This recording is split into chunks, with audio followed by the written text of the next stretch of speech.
It's a wet, cold, rainy old day today, so we're going to be doing some work inside. Trev is getting out some 4-inch stainless pipe.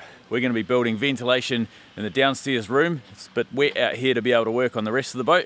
Tomorrow we're going to be back on our stabilizers. Look at that guy. What we're doing, we're using 4-inch stainless 304 exhaust. We got a whole stack of it from the scrappy a while back. Whole bunch of curves and bends and all that sort of stuff. They're all mandrel bends. They're quite lovely. Some of them are a bit crinkled. Probably the apprentice had a go on that one. But what the plan is, we're going to use this pipe, so straight pipe, curved pipe, etc. We're going to up in the, let me go this way.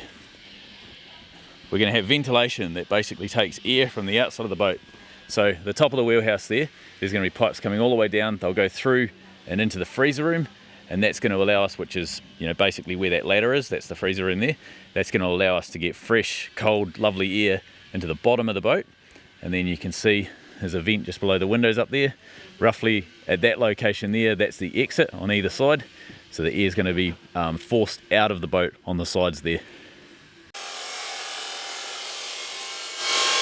This is the front of the lounge in Brupeg. And I know that's going to make some people that need me to speak in boat panic, but it is lounge and this is the front.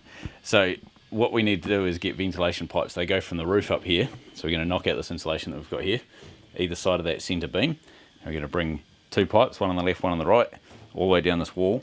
And they're going to go through right at the bottom there, which takes us into the rooms downstairs where Trevor's down there.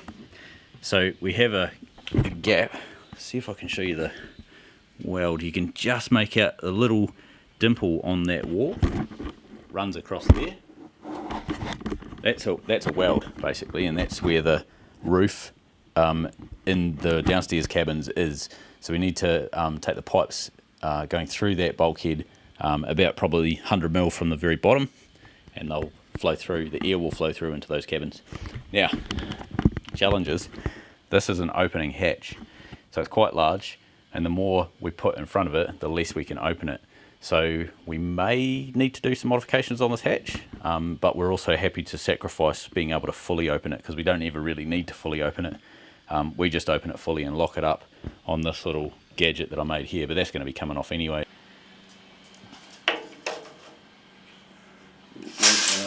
We're going to have to make a bigger boat. Yeah, why haven't you got an aluminium boat? Why don't we lift it? That'd be easy. Alright, let's do that.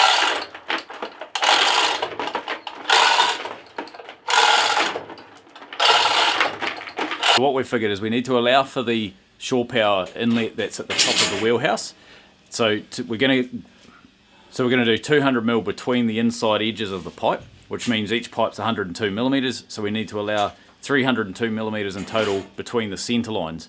So 150 mil out from what we've marked our centre line to be. We're going to start that as our centre line for the holes that we need to drill. If you're in Bunnings next time, yeah, and you see a new pair of eyes running around, can you give me a pair? Yeah, fair enough. Do you want the Azedo type that have a 3-year replacement warranty? No, I want something a bit longer than that. Something that'll last. Yeah. AEG normally do a 6-year trade warranty. Year. 30? 30 years. We don't have the budget. Warranty. We don't have the budget for that, Trev.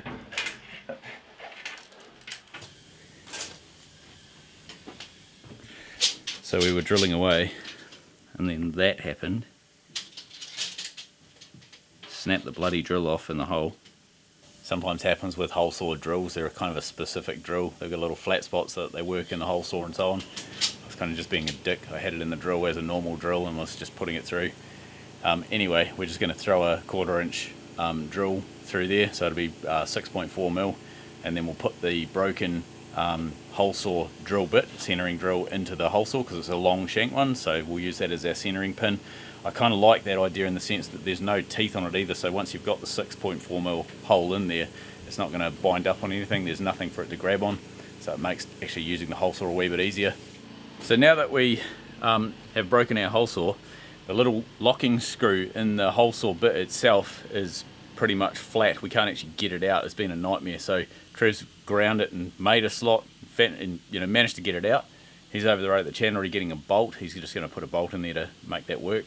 I've just knocked the holes in the wall. We're going to have a slight design modification. Let me show you what we're doing. Okay, so what the plan was, this was the original option one. That was how we were going to do it. The pipe was going to come down to a nice mandrel bend all the way through, but the problem was the hole that we had to cut had to be an oval like that. So it was a real pain in the neck to cut, to machine it and to weld it. What we're going to do, it's not as pretty, but it's a heck of a lot simpler. We're going to do a 45 cut, join the pipe like so, and that means we can just do a 102mm hole saw, go straight through the wall, and we've got a lovely, beautiful, easy weld.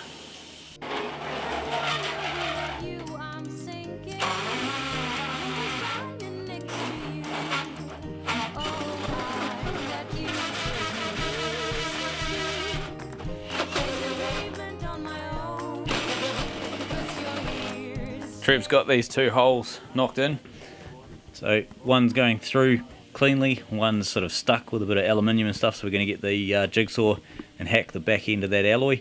We also need to take that insulation out so that it doesn't burn when we start welding, but we're going to go down now and start figuring out how we're doing our pipe work.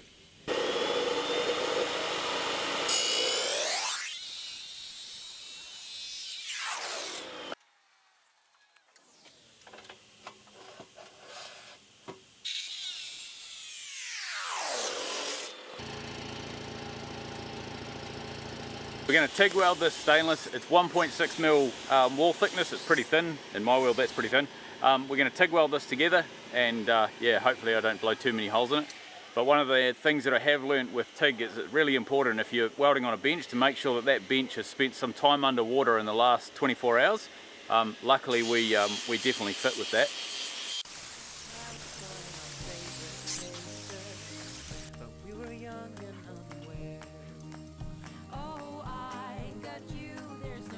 So my TIG welds are slowly coming along. I describe them as Damien. Not pretty, but functional. There you go, you kind of see how they turned out there.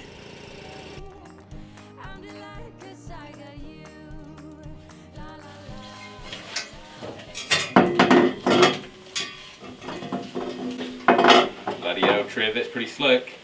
This one's not quite round. I think we're going to have to give this a bit of a wallop. Yeah. Tap, tap. Yep.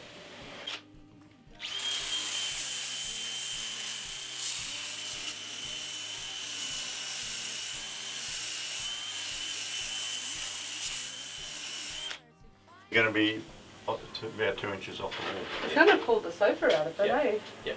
Yeah, well, Yeah, so I don't think we're going to have the cable here. What I was going to do with the sofa was just drill the 4-inch holes down the back and then just slide Of course you straight in. would.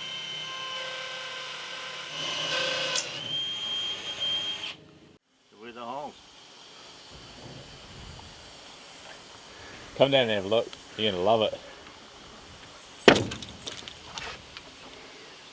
Oh, that's alright. At least nothing too much is in the way. Yeah, I mean, it's like we planned to have them there. I did ask the question before we drilled the hole down there. What's it like up top? Well, it's clear, obviously. Well, obviously clear. Yeah. We do a single big pipe and split it, but that won't work. It's hot here often from these. Oh, yeah. That's why I didn't want to pull it from this area. That's what I was thinking. Up here you've got pretty clear air. You come up 2 inches into some sort of box, and then you can have, you know, single pipe on the box. Oh, yeah. Yeah. You know, and this would only have to come up whatever. Oh, yeah. You could make a box out this way and just run a pipe up the edge here. Yeah. Give you plenty of room behind it. Yeah. And these would only have to come up through the roof 1/2 inch, just so you can weld it. And then if we get it made up with some flanges on it, folded up with flanges or something, we could just literally sticker it into that area as a bead all the way around and hold it in, and that would be that done. In any case, we're going to drill the holes there. Yeah, no matter what. So yeah, let's just smash them in.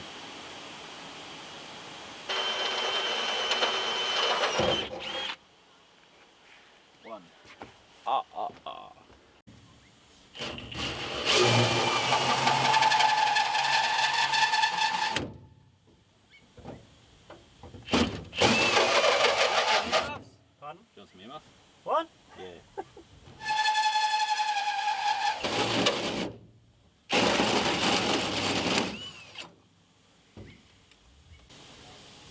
I'll give you from there to the top of the hole, or the bottom of the hole.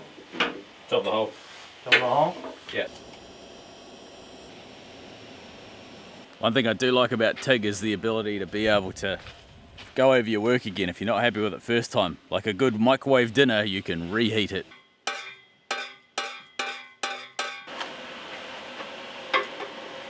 Yeah, we're at like 4 or 5 mil.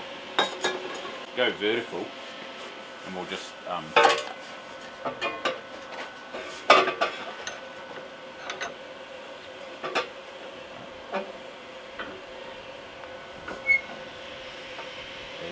the other way around.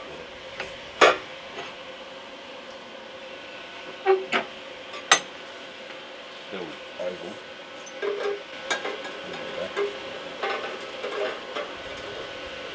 Too small top and bottom, too wide side to side.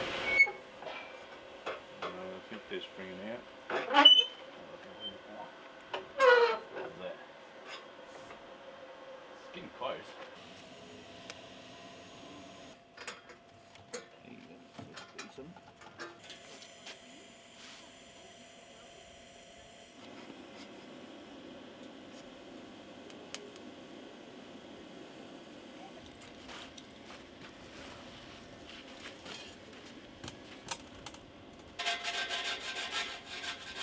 We'll wedge it up, eh? Hey, that's in. That's in.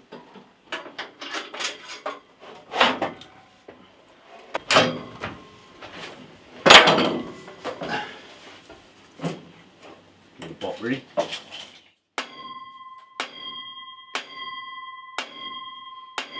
Not doing anything, is it? What if I round in the ends? Like, taper it in a bit. You won't be able to. Alright. What if I weld it? Because every time I weld it, something warps. It's tiny, it's small there, like it's pinched in like that, so I think we need to squish it. Use it a little.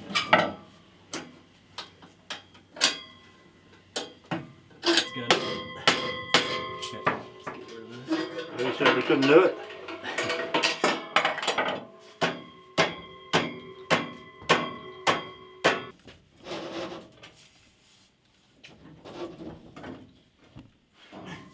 Bit more. That's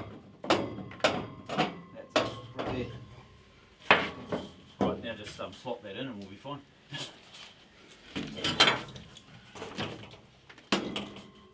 Hey, there we go. Easy done. That looks a bit too far in, I think. Maybe, pretty close.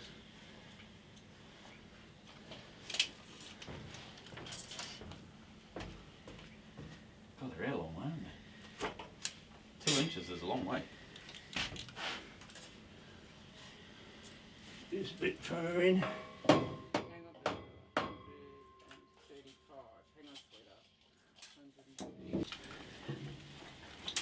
Oh my goodness. A bit of room though. Are they sticking out that far? Yeah, Why is that? we got a clearance shed up on the roof. Oh, yeah, right. Yeah.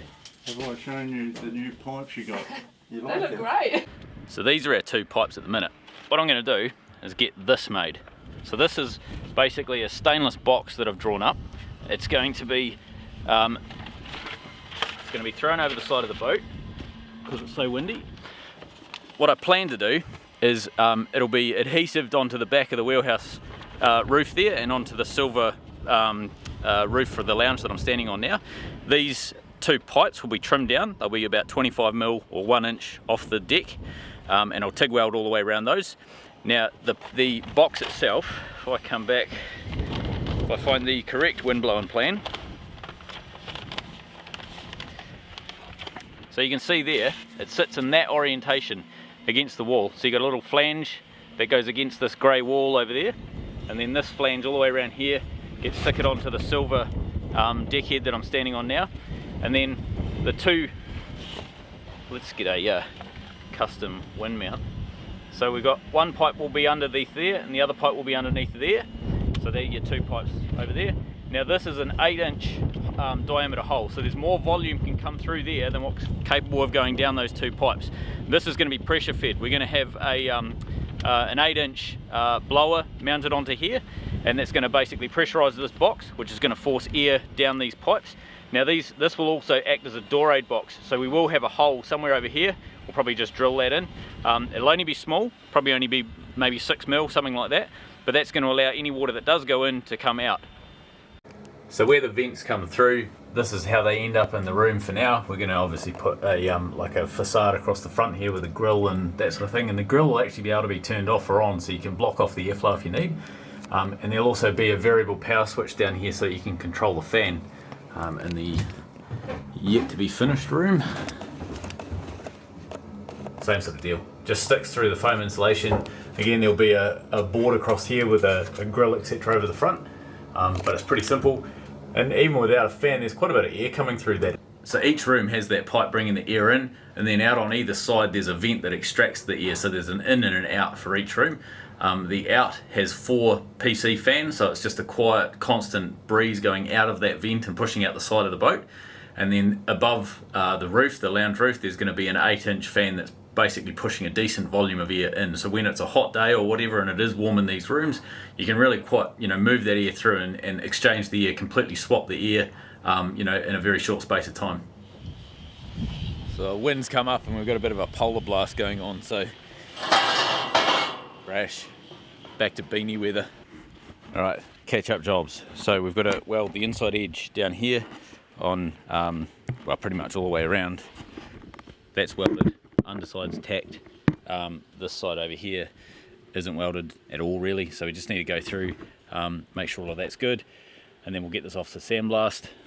The rest of it is pretty rusty. It's been sandblasted. We just need to give it a skim, get all that blue paint off. You can sort of see the blue randomly there. That can't be on. We have to get it back to rusty steel like this so we can rust kill it, and then we'll be able to get our epoxy onto it. This morning's job, smash out that, get that done. Then we've got our sliders down the end here. They are sandblasted, ready to go. Trev did that the other day, so we can rust kill those at the same time. We're going to get those up on the roof this morning, hopefully. This arm will only take a few minutes. And then, yeah, we can start getting the winches up, get the pulleys aligned, and start getting a wing up using the new winch.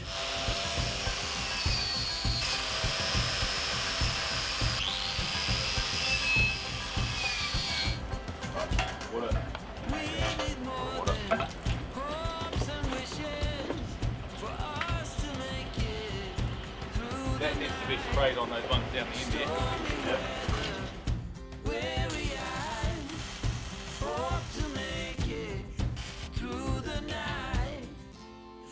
This night is over, I will guide you home. Whatever works. Oh, I don't want to rain on your parade. Like.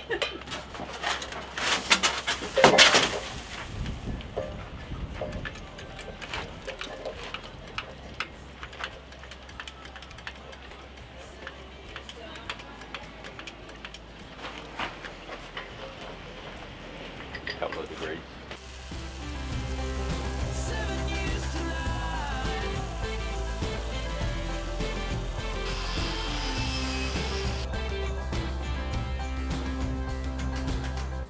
I've been told that time will heal all our wounds and our souls too. No more clouds, no more rain. I need sun to ease my pain. Before this night is over, That'll work. We'll do it like that. all this time you thought we'd never pay the price.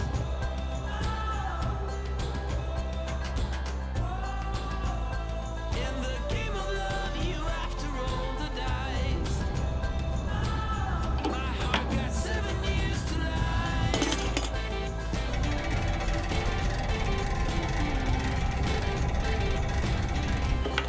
7 years to life.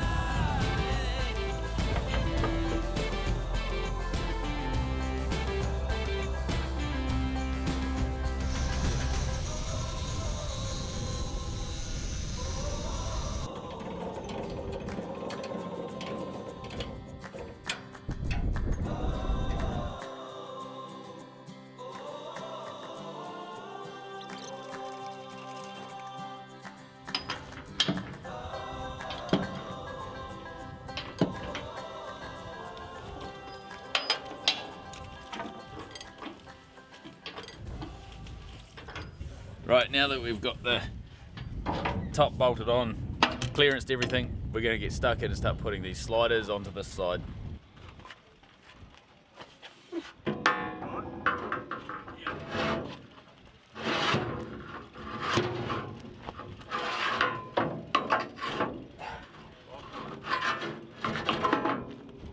Right, we're a bit on the piss, aren't we?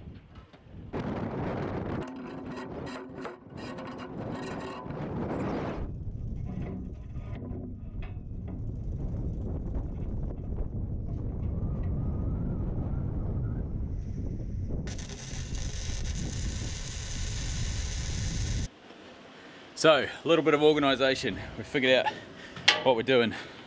Winches have been bolted to the roof, or one winch has been bolted to the roof.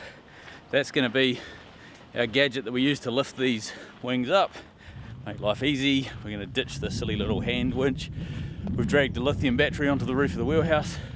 We're about to haul, we need to make a little A-frame up the top so that we can angle the cable. So we're about to haul one of the yard A-frames up onto the roof.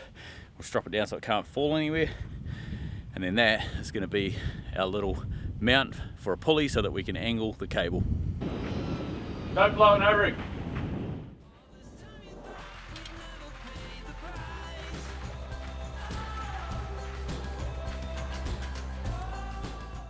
Oh, Trev, the camera wasn't recording. We need to do it again. Make sure you get that on camera. You know, make a tail out of that. Onto here. Yep, either of those are strong enough.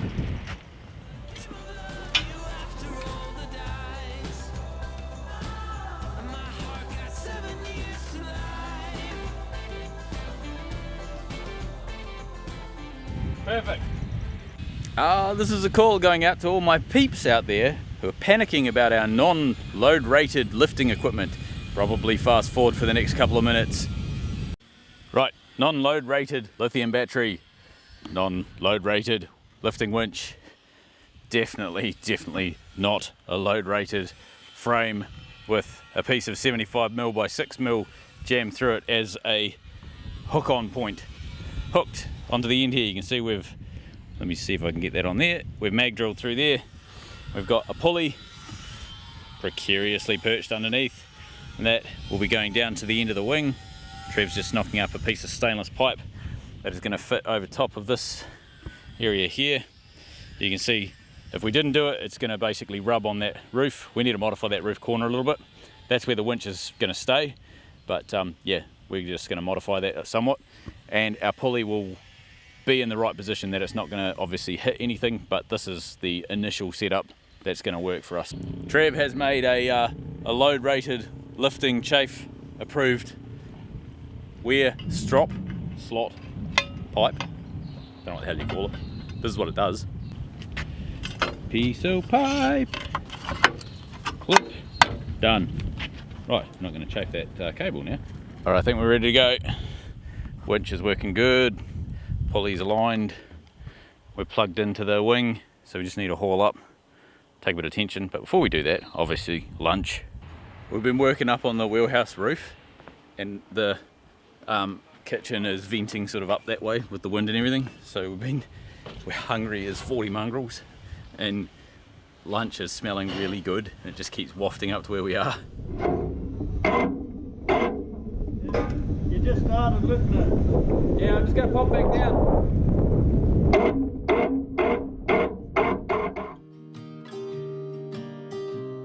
Ready when you are. All right.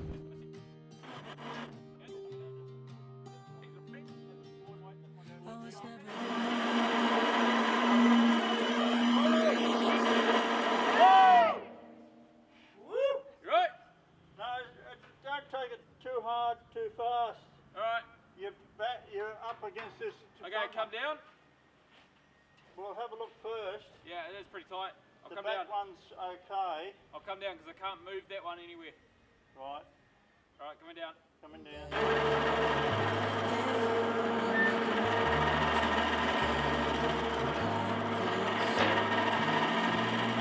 Sweet baby.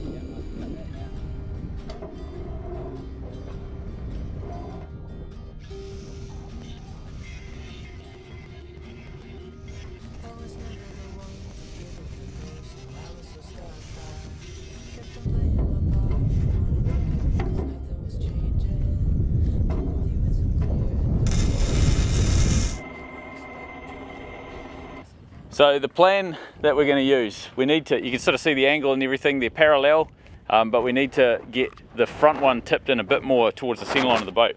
So we're going to take the arm off, we'll undo the pin just here, we'll twist it out of the sliders, and we're going to put it on, sit it on the outside of the sliders, put it all back together with the pin, and then lift it up, and that'll allow us to get it to the top of the roof without any drama, and we can see how far one pin is sticking out versus the other, and that's our offset that we need to cut into the roof.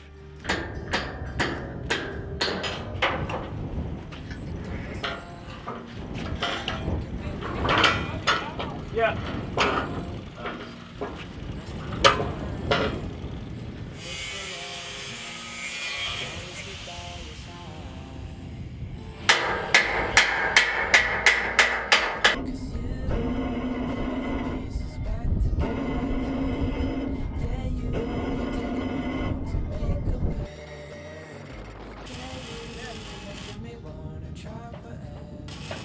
In the next episode, Dame and Trev finish the alignment for the second stabiliser, fit the winch and pulley systems, complete some woodwork, and we prepare for Bruce, the marine welder, to do some difficult welding on the hull.